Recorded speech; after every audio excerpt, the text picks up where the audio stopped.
Peter the First was the most reformative leader in all of Russian history, increasing his own power greater than any other previous Tsar in order to able to westernize his country for the benefit of his people. Peter was the first Russian Tsar to gain both domestic and foreign influenced education. He received this education in Germantown. This education proved to be very influential in his eventual decision on the plans to westernize Russia.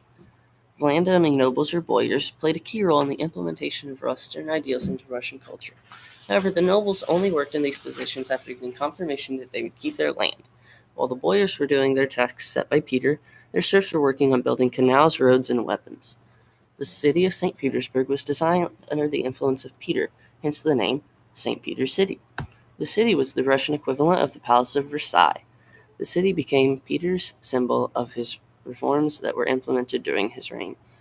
The people of Russia had never truly understood their positions in the order of their society until Peter the Great came along. Peter implemented a table of ranks for his people. There are 14 different classifications of people, all the way from naval officers down to the common people. Peter completely changed the Russian military. He created the first official Russian navy, and he made the nobles and the common people like complete compulsory military service.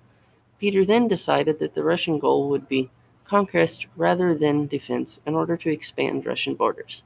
This began with the conquest of Alaska, making Russia the largest country on the entire surface of the earth. However, none of Peter's accomplishments could have been met without the centralization of royal power, because the will of the people was against reform. So Peter had to make his country an autocracy.